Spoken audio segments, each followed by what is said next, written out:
Good afternoon, everyone. This is Nithya Ramachandra from the NR Hour Sports Show. This is episode 920. We're joined by a really special guest. He's a former NFL center, and he played for Villanova for college, Christian Gaddis. He's now the head of Forge Buffalo, which we will get to.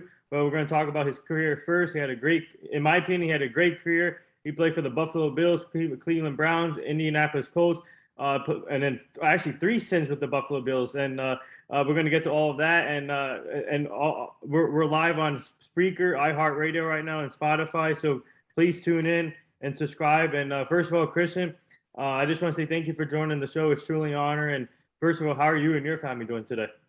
Yeah, thanks for having me. I mean, we're doing great. We're up in Buffalo still, so can't complain. It's about a 70-degree day in Buffalo, and what we're pretty much mid-October. It seems like it's unheard of, but we're enjoying it.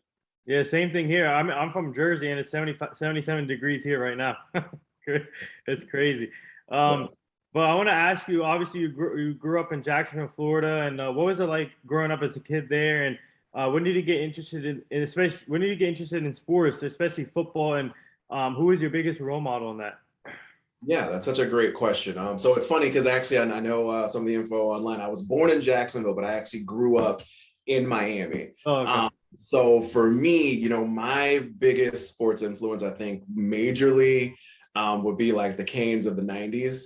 That was really kind of a great thing for me, especially growing up around then and everything else. I vividly remember kind of being in high school and going to some of the University of Miami games and seeing Bryant McKinney, playing over there at left tackle, and just the amazingness of him going through what was it 3 or 4 years of college and not giving up a sack, and watching when Syracuse came through and Dwight Freeney was playing, and everyone else is watching the ball and I'm sitting there staring at the left tackle defensive end matchup, not even worried about the rest of the play. So that was definitely where I think the influence came through in my later years in high school. Early on, I think we were always, I had a brother and a couple cousins. And so we were always just around the neighborhood playing sports. That was kind of what life revolved around, right? You're either, shooting hoops somewhere, or you were playing football in the street and doing the old drawing a play on the back of a football and just running around. So I always knew that I was going to, or always wanted rather to play sports and be involved with something like that. I think for me, I just was lucky enough to fall into the right spots and have people that encourage me to kind of keep playing and more importantly to have fun with it, so that way it didn't become too much of a job too early. Yeah, so I want to ask you though, who was your biggest role model in the NFL growing up, or if you watched the NFL growing up, and who would that be your biggest role model? Yeah, my biggest role model, I think, when I first started playing and first got into playing, it was Emmitt Smith. Unfortunately, I have to admit I haven't been a Bills fan my entire life. So I started off as a Cowboys fan. Yeah, let's go. I'm a Cowboy fan.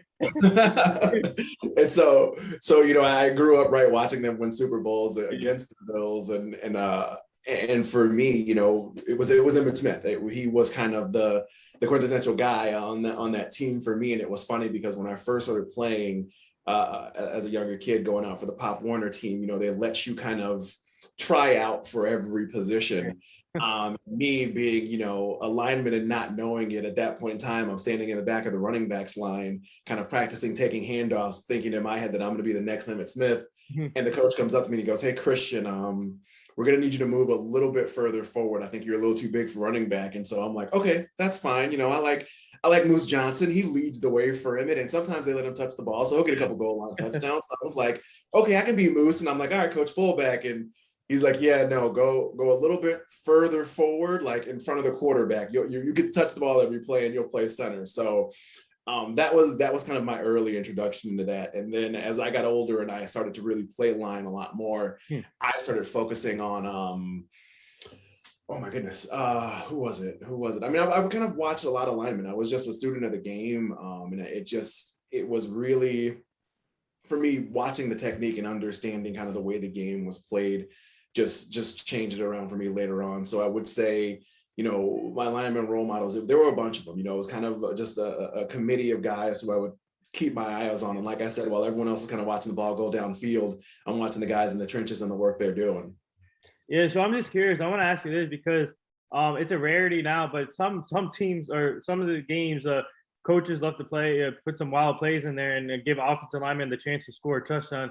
but with the catch. And have you gotten that in your career, and maybe in high school, college, or NFL?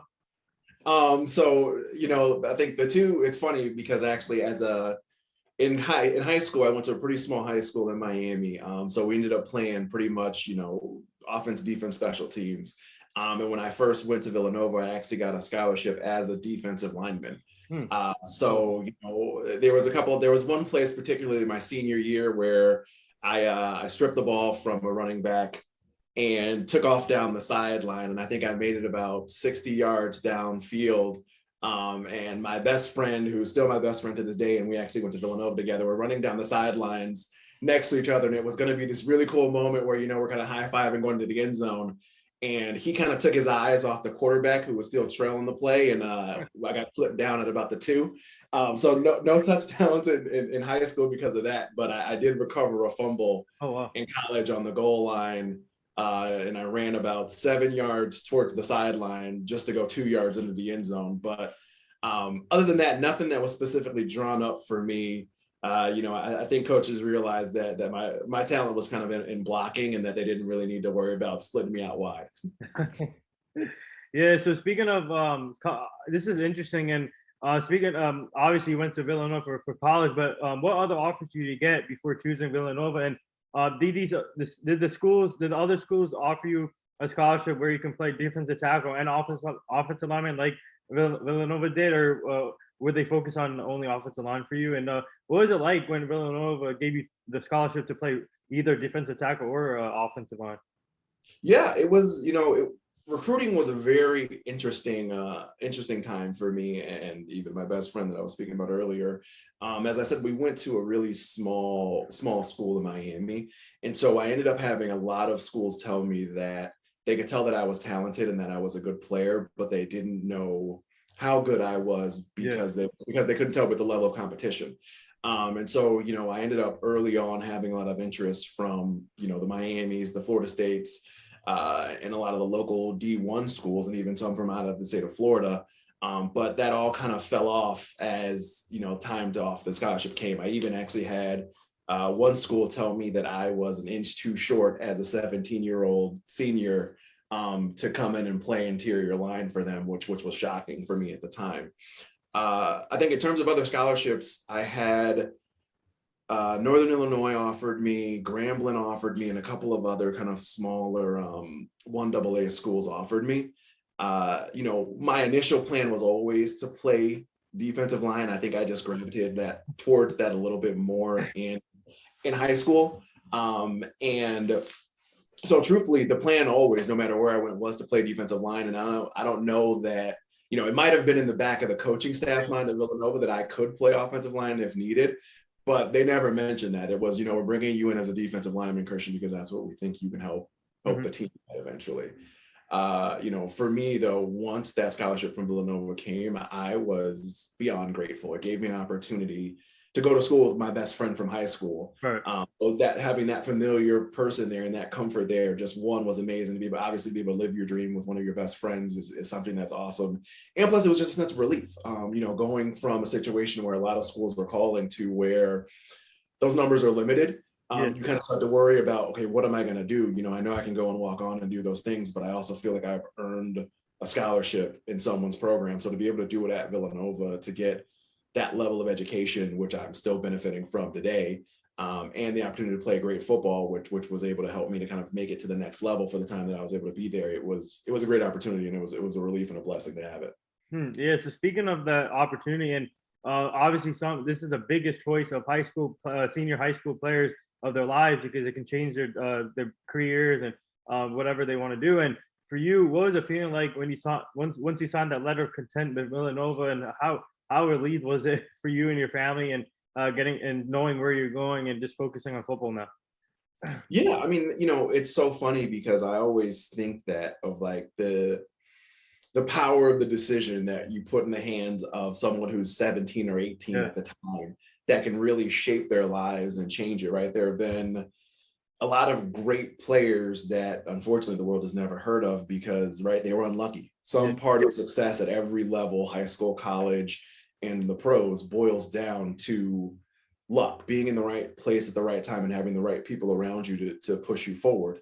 And so as a 17-year-old, those things, and in that moment, when it wasn't going good, right, it felt like the end of the world. And it felt like, what am I going to do? And there was a lot of panic.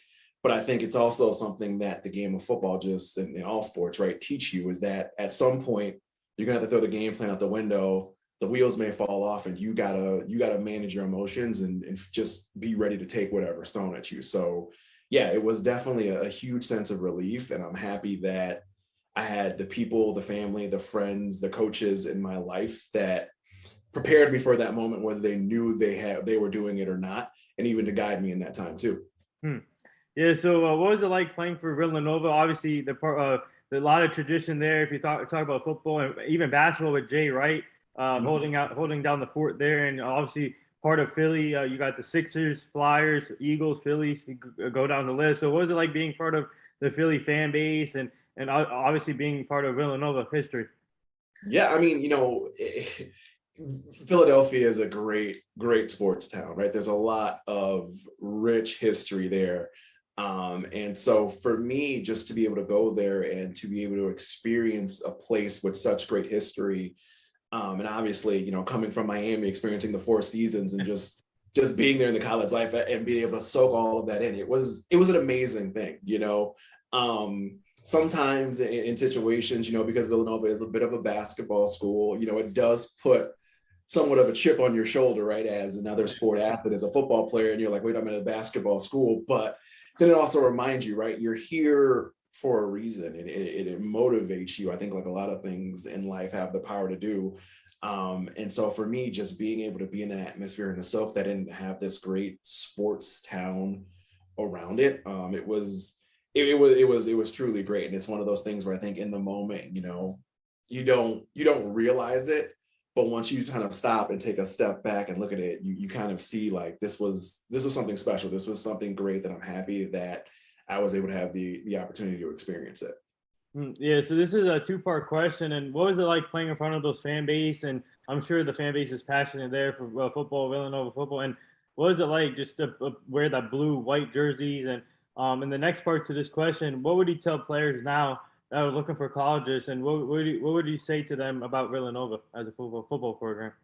Yeah, it was interesting. I think just to be able to put on that uniform, to be able to join that legacy. Right when I got to Villanova, it was the year after Brian Westbrook was drafted. Yeah. And so I remember being on my visit and the coaches talking about Westbrook and his impact and how it's changing the way people are looking at 1AA players. Because back before then, even to have a guy make an active roster, it happened and it was good, but it wasn't, I think, as prevalent as it is now. And I think you're seeing a lot of times where it's changing. People are realizing that you can go anywhere as long as you have the talent and you can put it on tape. And so to be a part of an initial group, even though I wasn't drafted, that is just hoping to prove that there are guys at this level that can play and that deserve a look and that deserve an opportunity just as much as other guys. It's a great thing, and it's a great thing to be a part of. And for me, I take a lot of pride in knowing that I had that V attached to me the entire way and was able to say, and represent the blue and white at the next level. And even while I was there, in terms of what I would say to kids looking at colleges now, it's exactly kind of what I was just saying before, right? If you have talent, they will find you. For me, part of, and I hate to even use this word now, but part of the disappointment I had with having to go or having to only have one AA scholarships was it felt like, okay, my dream's taking a serious hit, right? And so even then, when I went to Villanova, my initial mindset was, okay, well, I got to be thinking about transferring out as soon as possible so that way I can get a legit look. The longer I was there and the more that I saw scouts coming through the program and coming through the facilities to take a look at guys, I realized that wasn't the case. So I would say to kids these days, take your visits, right? Have your conversations. I think you should trust your instincts, right? As athletes, we usually have pretty good instincts and gut reactions to people, to coaching staffs, to places, and trust those, lean on those. And have your visits, ask questions, have fun, and know that no matter what, right, no matter what level you go to, with your talent, if you want to go to the next level, they're going to find you. Right.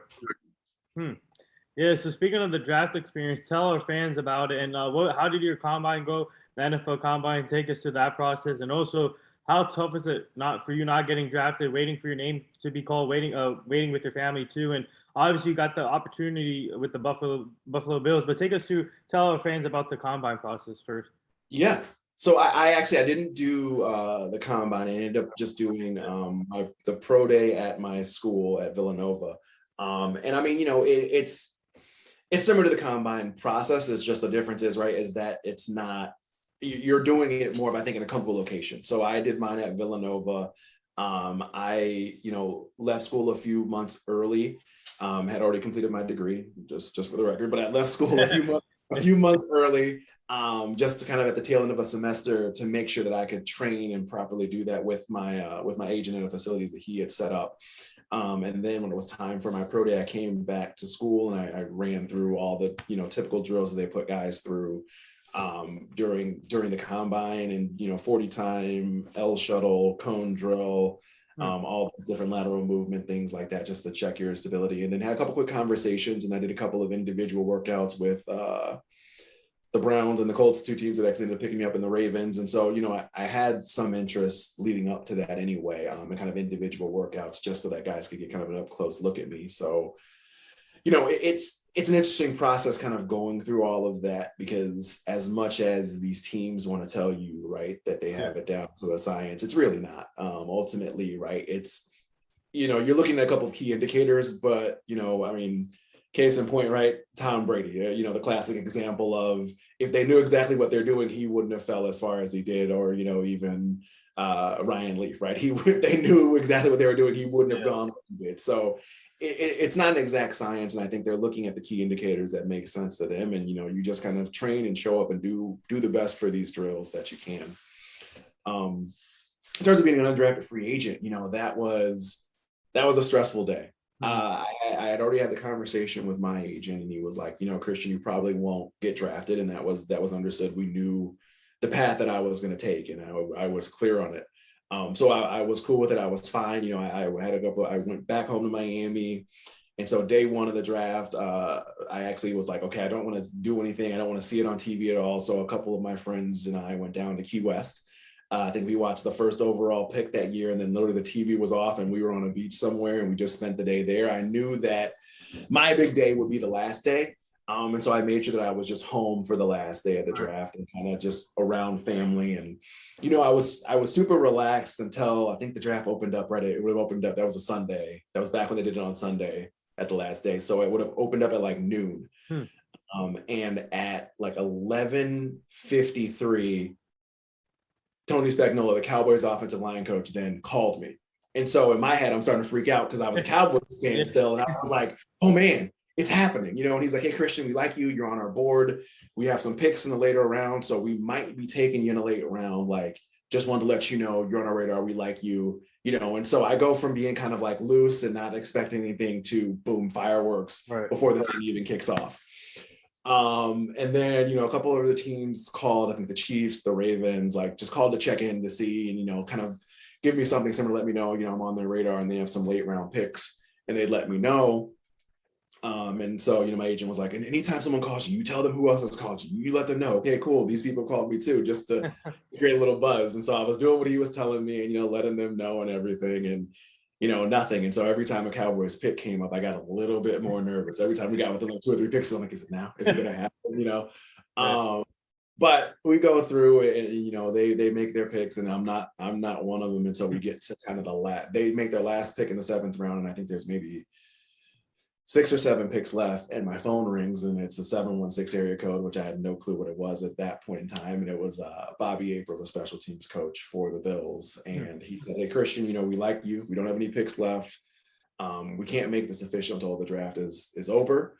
But as long as no one else picks you up in these last few picks, we want you to come as an undrafted free agent to Buffalo.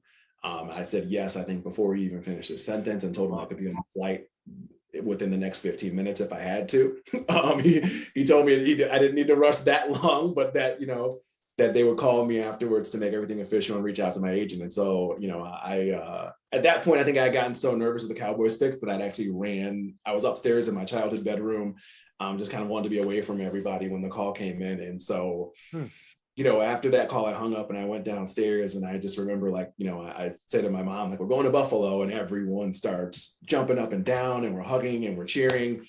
And I just start crying like a baby. And I like go upstairs, and I'm in kind of this room off to the side, and no one in my family even realized that I left. Like, they're all still, I can hear them jumping up and shouting. And then finally, one of my cousins goes, wait a second, where'd Christian go? So now everyone starts searching through the house to find me. And then they find me in the spare room, just kind of like, tears of joy streaming down my face. So it was an amazing moment. It was, kind of the culmination of realizing, like, everything you worked so hard for, and all I ever wanted, and all I said I ever wanted, was really an opportunity to prove myself and to show what I can do. So to be able to have someone trust me enough, and to know that I put in enough work and put enough good things on tape, that someone was willing to give me that opportunity as a quote unquote long shot, I was just beyond grateful for it. Man, I can't believe the Cowboys didn't take a chance. We love these offensive linemen. Jerry Jones, he loves offensive linemen a lot. So I'm surprised he didn't take a chance on you. And but obviously, but at the end of the day, you got the opportunity to play for the Buffalo Bills, another great franchise. And so once they called you, once you said yes, and coming into training camp, and how relieved were you? And obviously, the long day on the last day, and finally getting to training camp, and just wearing that blue, white, red jersey, and just getting your career started. Yeah, I mean, it's so funny because it's exactly that. I remember in that moment of even once the phone call ended, right, and once I kind of experienced the joy with my family, it was one of those things where it was like, okay, cool, that was great, but now the real work begins. Yeah.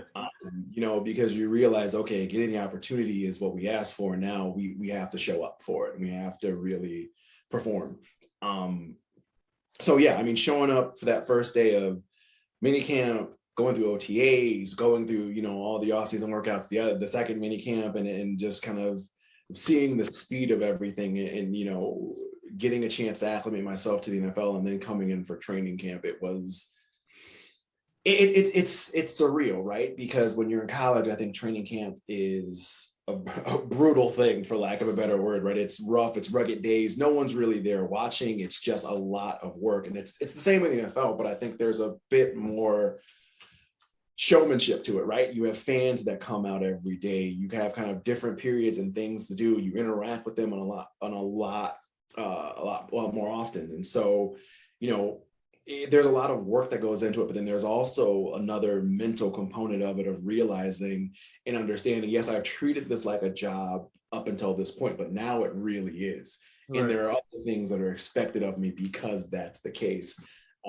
So, I was always happy to be there, right? It's hard work in training camp, but also it is kind of, you have moments every day where you kind of look at it and you realize, oh crap, I'm living my dream. Like, I got to take advantage of this.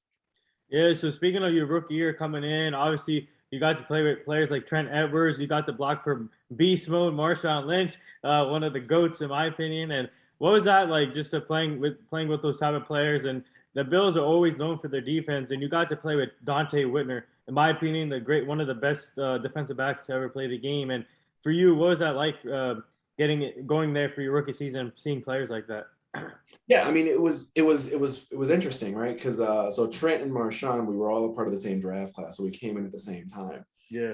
So watching them kind of navigate what they were going through, and kind of this new world of, again, right, the same thing of stepping up from college to the pros, and how they're handling it, and their personalities and everything. It was super interesting to be a part of it, and it was also really great to be able to see veterans like Dante Whitner. We had Duke Preston on the offensive line. We had Melvin Fowler, Derek Dockery, Jason Witten, Whittle. I'm sorry, not Jason Whittle. So to see veterans like that go to work, and the way they were prepared week in and week out, and understand, this is the level of commitment, this is the expectation, and this is the standard that we're setting here, and how this is how you set the table to have a long career. And even the coaching staff, right? Dick Duran was a great coach. I'm a big fan of Dick Duran. I had Jim McNally, who's like the guru of zone blocking. And so to come in as a rookie and to have this legend sitting in front of you, and you're like, wait a second, like I'm learning from this guy, I'm learning from this legend. And so to be able to just take that and soak it all in and understand kind of how to prepare and how to stamp your name on this game it was great. It was an awesome thing to kind of witness and see.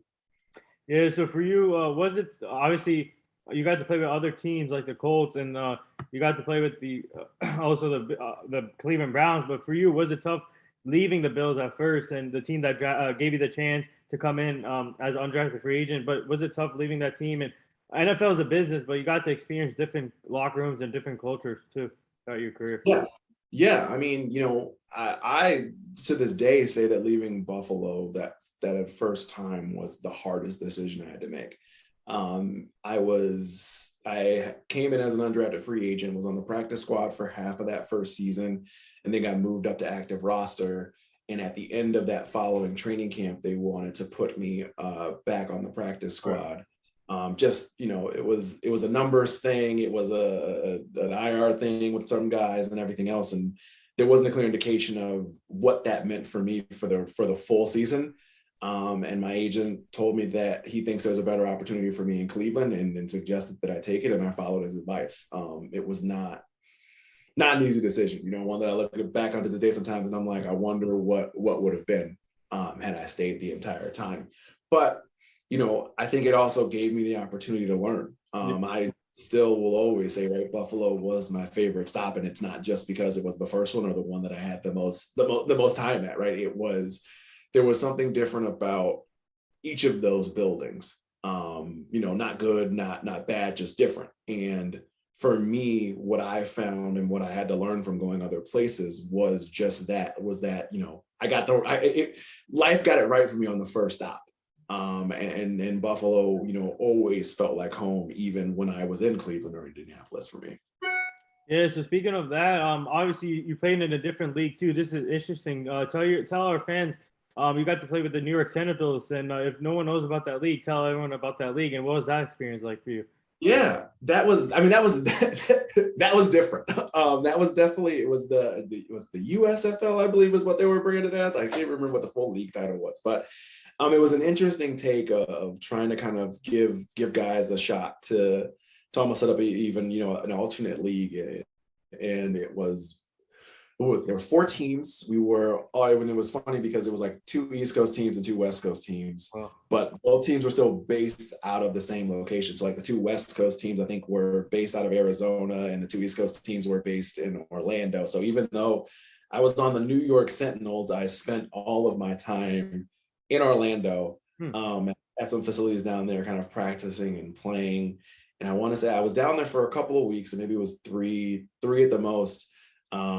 And I actually was lucky enough that before I even played a game there, the Bills had some injuries and they called me back. So I made it back to where I'm calling home before I fully got any playing time. But I definitely practiced a lot as a New York Sentinel, and just being in that organization. So I think it's always nice, and it's always, I think, a great idea to try and give guys an opportunity to make it back to the game, because sometimes, unfortunately, 4 years of college just isn't enough to get enough tape on, right? There are a lot, or even, even a training camp, it's hard to get a good read on guys. So anytime you have the opportunity to get more tape, and guys have the opportunity to put more tape out so that way they have a shot to continue trying to live their dream, it's a great opportunity. And I applaud that league for at least making the attempt to give guys that opportunity. Oh yeah, that's awesome. And would you say practicing in that, but not playing, but practicing in that league helped you become a better player so you can get an opportunity in the NFL? I think for me, it helped to keep me sharp. Yeah. I don't want to say I didn't improve while I was down there, that there weren't coaches that were putting me on to improve, but I think the most important thing for, especially a guy who was in my position where I was coming into a roster, coming into a team a couple of weeks and even, months into a season, you don't want to have to get ready to play. You want to be ready to play when you get that call, because if you show up out of shape or not ready, they're going to find someone who is. So for me, the biggest benefit I think of that was that I knew for, the last 3 or 4 weeks, I was football ready. I had been at least playing and practicing at a high enough level that I felt more than confident to come in and practice and be ready to play if called upon, to perform my job. So I would say that was the biggest benefit of that for me. Yeah. So before going back to Buffalo, and before Buffalo called you back up, did you receive any other offers from the different teams in the NFL? And were you holding out hope for the Cowboys, or did they call you, or was it just Buffalo?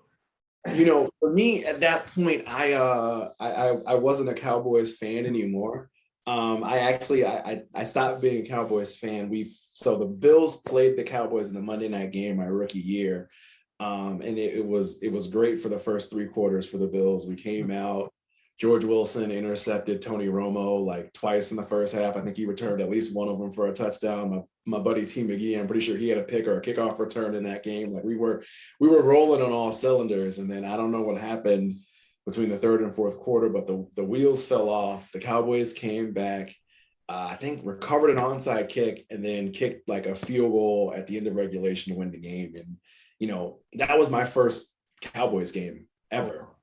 And so for me in that moment, it just felt like such a betrayal, to lose, and especially lose in that heartbreaking fashion when I'm on the other side and wearing that Bills uniform. So, unfortunately that was the day that I stopped being a Cowboys fan. And really, I think, the being a Bills fan was kind of cemented in my heart. Right. When I was out, I had a couple of other calls. The Titans called me to possibly come in and do a workout. The Ravens actually were on my radar a lot. I spent a few days in Baltimore where they had me in for a workout, and then some things happened with their roster where they were still trying to figure out injury situations and if they could sign another guy. And they didn't want to sign me to only have to release me because they needed another roster spot, the following day. And so they were saving me for that. And so, I had a couple of calls and some other interests, but nothing ever came to fruition. I think it's only fitting, right, that the only team that is willing to pull the trigger on me is still going to be the Bills. And, they know immediately when they don't call me unless they need me, so it was a good situation, I think, to be in, and to have that level of trust and familiarity with an organization that they know, here's a guy we can call. He's going to be ready when we call him. He knows the system, he knows the place, and he can show up and perform. Yeah. So obviously, so looking back at your career now, and what would you say your best moment in your career was? What would you say your best moment and best memory you had in Villanova and with Buffalo, with Cleveland, and Indianapolis, so in your career? Ooh, okay. All right. So I'm gonna work this in reverse order then. So I'm gonna start with the Colts and work my way back. I think my favorite memory with the Colts was actually, so I signed with them and it was like Thanksgiving week. I knew no one in Indy. And so I was just kind of there. And I come to the facilities and I'm eating, I'm in the cafeteria grabbing lunch, and Peyton Manning comes up and introduces himself to me, and like he's like, "Hey Christian, great to have you. I'm Peyton Manning." And I'm like, "You don't need to actually say your name. I know who you are, but just him." And it was so funny because I think in Indy it really felt like he was tuned into everything. And so he kind of talked, and the way he talked, it felt more like it was someone from the front office talking to you, like a teammate or someone, and not in a bad way, but, more than that, than a teammate. And I think sitting in their meetings and watching how Tony Dungy and Peyton interacted, and the way that, they'd be watching film and Tony would be talking through something, and then Peyton would say, "Okay, wait a second, stop it right here." And he would literally go through the room in each position group and talk about what his cues were for that position and how he was going to guide them and what he's looking for on the play and what he expected from them. And so just that level of communication, being on the same page, like that shows you what a championship team does, right? You not only, "I'll practice this," you set the expectation and you communicate about it. I think from Cleveland, my favorite thing was, my father-in-law is a huge Steelers fan. And so, for him visiting me while we were playing visiting me as a Browns player while we're playing the Steelers for, I think it was a Sunday night game, was a tough moment for him, because he's sitting in the family section watching his favorite team play against, the Steelers jersey. The rivals. Well, I think the Steelers jersey was like underneath just a plain blank T-shirt. I don't think he was gonna fully betray me by sitting in Steelers gear in the family section. But there was a moment where the Browns threw an interception. I think it was probably a pick six. And I just kind of turn and see him in the crowd, and he's like fighting the urge to stand up and cheer for it. And so, even though it wasn't a great memory for a great moment for the Browns, it was just kind of a funny moment for me of just watching him kind of react, but not react to something that he normally would have cheered for. And I think my favorite Bills and Villanova moment, funny enough, actually happened in the same exact spot. When I was a redshirt freshman, I played my first college game in the Link. We actually opened it up against Temple, and we beat them there. And funny enough, I played my first professional game against the Eagles in the Link. So it was just being back there, right, and being in this locker room and having this familiar moment of also feeling like I'm at a place that felt like home for me. It was just a great moment to be able to say that those two first happened in the same spot.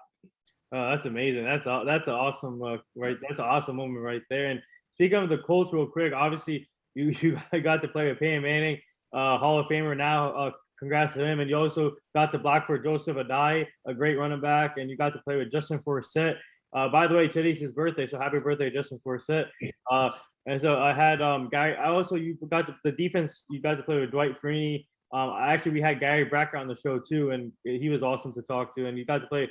What was it like just being in the locker room with a lot of Hall of Famers and Dallas Clark, Reggie Wayne, Marvin Harrison, just to be surrounded with them? Yeah, I mean, it's just that, right? It's exactly what I was talking about. You're sitting in this meeting and you kind of realize this is something special.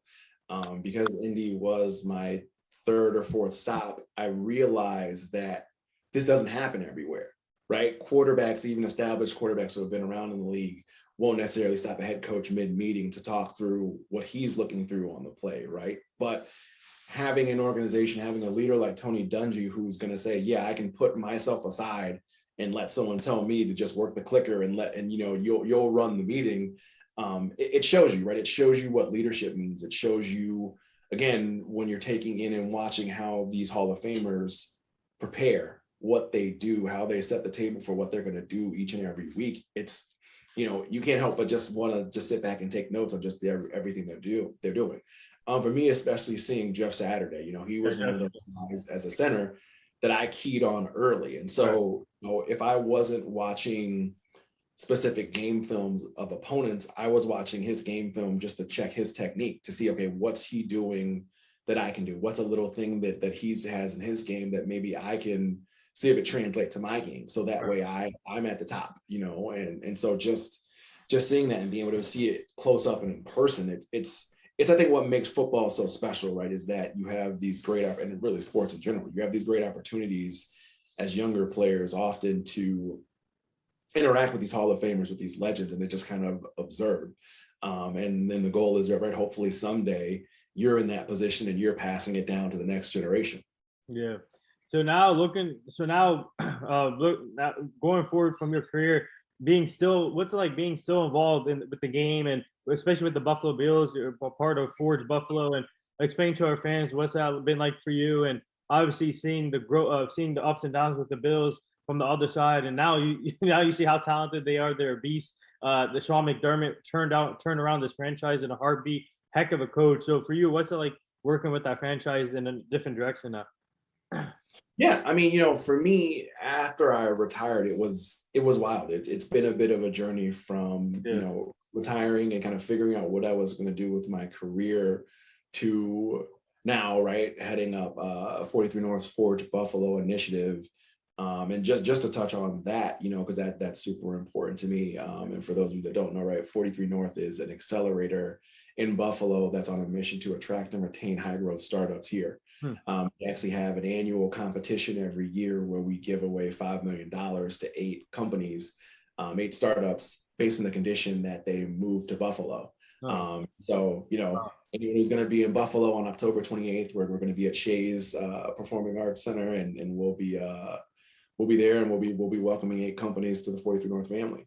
And for Forge, our mission is really to connect talent with these startups and startups in Buffalo's larger startup and tech ecosystem. So for me, when I first came to Buffalo, I wasn't looking for a job. I was trying to win one. But I was acutely aware of the opportunities that existed in this community in terms of even wanting to join a startup or a tech company or just, regular jobs in the first place.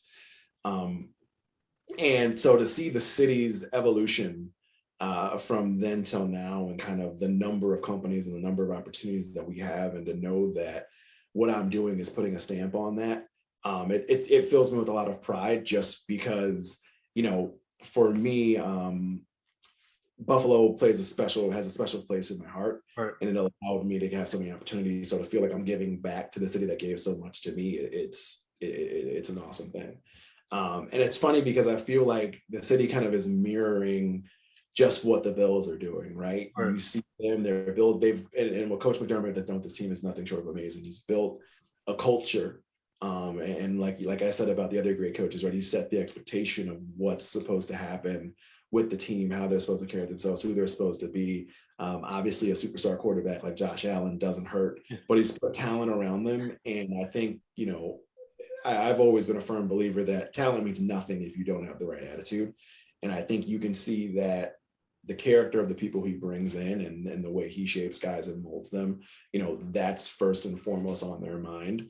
And it's no secret, right? Successful teams have a great sense of togetherness, and you can just see with the way that everyone on this team interacts with one another that they're together, they're moving on the same page in all things. Yeah. I'm lucky enough, I'm a uniform inspector for the NFL, so I get to roam the sidelines every home game, and just kind of see it up close in person. But I always say I have my second job is one of the best second jobs in the world, because literally I'm watching the game I love, and I'm doing it up close and personal, and I can't complain about it a day in my life. Yeah, speaking of Buffalo, the fan base is really passionate there too. What do you like about the fan base? And obviously you played in front of that fan base, but now it's rocking. It's sold out every game, and obviously the Buffalo Bills, I feel like they're like no one talks about them. They're like the unknown team in New York area, but they're like I said, they're beasts. They're the class of the AFC East, in my opinion. So what's it like just to see the fan base go at it all the time with them? What I think is funny is that this Bills fan base, it's nothing new, right? Bills Mafia is nothing new to anyone who's from here or been here in the last ever. These fans were here whether we were winning 10 games or winning 1. They're passionate, they're loud, they let you know how they feel, right? They bring it every Sunday. And it's one of the things that I loved about playing in front of them, being around them. I think Buffalo's a unique city where, and I can say this from all my stops, it's one of those places where you really have, like, fans can access players. You see Bills players kind of up and down the street all the time. And it's one of those things where fans know that and they respect that. And so they're not in your face, but, you're going to hear them on Sunday and they're going to let you know about it. And I think the other thing that I love about Buffalo is it's kind of an unwritten rule where no matter what, if you're ever outside of Buffalo and you're wearing Bills gear, and you see another fan wearing Bills gear, by law, you have to say to them, "Go Bills," and they have to respond back with the same thing to you. So it's a unique connection that everyone around here has. But I mean, I think it's one of those things where it's one of the things that also made it so easy for me to fall in love with the city and this place, because the people are passionate about the Bills, but they're also passionate about everything else around in life too. Yeah, so this is a two-part questions. A couple more things before I let you go. And what are your thoughts on the overall season this year? We're already in week 6, which is crazy. The season is going fast. So what are your thoughts on this year's season? And the next part, I don't know if you want to speak on this, but the John Gruden situation that came up earlier, and obviously with Demir Smith. And what are your thoughts on that too? Yeah, I mean, I'll answer it. I think this season has been super interesting. I think there's a lot of things that we thought coming into it were going to be one way, and they kind of, they're going the other way. I think the Chiefs, it's super interesting to see them and what they're going through. I think teams are performing also kind of on par. I think the Cardinals are a big shock, not a big shock, I'd say, but I think the Cardinals performing as well as they are is kind of surprising. We knew they'd be good, but they definitely look a lot better, and like they took the next step. So I think there's going to be a lot of great football, right? There's a lot of great football left to play, and I think it'll be interesting to see what it shakes out at the end. I'm excited to watch for the rest of the season. in terms of the Gruden situation and everything else with that, I think my number one rule in life is no matter what, be a good person, right? Yep. Everyone has their own opinions about things in this world, and right, wrong, or indifferent, they have them. I don't think they always need to be shared or expressed, but if someone does, and I always say, and I was always taught as a kid, right, if you say something, be prepared for everything that comes along with it, good, bad, or indifferent. So I think he said something, and he's dealing with the consequences of what he said.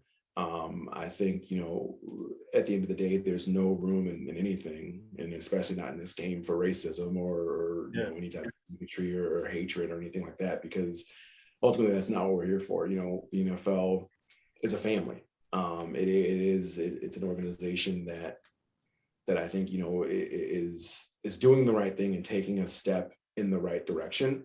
And I think the more that we can eliminate that, and things like that, and that type of attitude and language from our game, the better we'll be as an organization and overall.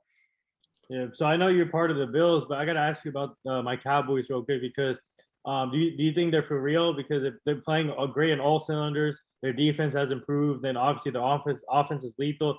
Dak Prescott is playing on a high level, but also at the same time, you got the Buccaneers there, you got the Cardinals, who's 5-0. But do you think the Cowboys can be legitimate contenders this year in the NFC? You know what? It's funny. I was texting with my brother during one of the early Cowboys games, and I said, I don't know how to feel about the Cowboys. And I said to him, I was like, I feel like one play, they do something, you're like, these guys are Super Bowl contenders, and the next play, you're like, I don't know that they'll even win this division. It's not that good of a division. But I think, I think one of the things that has been proven this year about the Cowboys is that Dak Prescott is a legitimate superstar. Yeah. This team is virtually the same as they were last year. But with him, they look light years ahead of where they were last year. So I think between him, and I think the other thing that I would say about the Cowboys is that Micah Parsons is a legitimate superstar in the making. Anytime you can take a first-year player and say, play linebacker, play defensive end, you might even be able to put him in at cornerback at some point. I mean, like he's got just straight talent. He seems like the type of guy that just no matter what you tell him where to play, and he's going to find a way to make a difference in a game. So also Trevion Diggs too, who's the brother of and Trevion Diggs, you throw him out there, and you're nervous about any ball that leaves your quarterback hands that's not a screen. So I mean, I think there's a lot of talent there. I think, and I said the similar statement about the Bills before the Kansas City game, and I said, we've played some teams that aren't great, and we've beat up on pretty well. So we know that we can win the ones we're supposed to win. But once you get to late in the season, once you get into the playoffs and the postseason, you gotta be able to punch above your weight class sometimes, and it depends on, if they can do that or not. Now I know the one test where they had that was the Buccaneers, so it didn't work out for them, but they played it close. So I think there's a lot of potential for them to be legit. And I think they definitely they're a postseason team. That there's no doubt in my mind, barring injuries. I don't see how they miss the postseason. And I think they can go far if they put everything together at the right time. So before we get to the last two things, if the right opportunity comes about, would you consider being like an offensive line coach in your career? Or? What's funny? I consider myself a student of the game. I always love watching film and breaking down and kind of, even teaching and going over technique. People ask me after I retired if I ever considered coaching, and just the level that they put in. I always think about as a player. I remember in training camp, right? I'm getting up and I'm leaving breakfast for a 7 a.m. meeting. I'm getting to breakfast so I can eat before my 7 a.m. meeting rather. And I'm looking at coaches coming out of a meeting that they've already been in for 2 hours, realizing that they just put in 2 hours of extra work, and then they're going to be with me for the rest of the day. So just knowing that and that level of time and commitment, I love the game, but I think for me, the moment was, especially after I retired, was kind of to spend that time with family and establish myself outside of football. And so I don't know that I would ever go professional on offensive line, maybe local high school or something just to get that itch scratched. But I don't know that I'd ever be able to, on a professional level like that, coach. So the last few things here before we let you go, our team is part of this foundation. It's called the Hugh Jackson Foundation. He's a former NFL coach.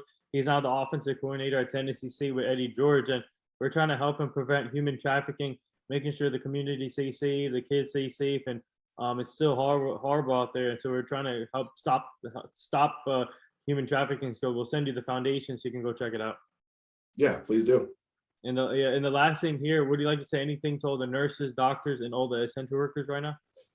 Yeah, I mean, I will say this. I will say thank you for everything that you've done. Obviously 2020 was not an easy year, and I know we're all still in the midst of it. My mother is a breast cancer survivor, and I haven't seen her since the start of the pandemic because our main priority is keeping her safe, keeping her healthy. And so I know for all of you out there who are going through similar things like that, or have family members that are at risk, or you're putting your lives on the line with what we've been dealing with for the past year and a half or almost 2 years now, it's appreciated, and I know it hasn't gone unnoticed, and I applaud you for your efforts and for keeping us safe.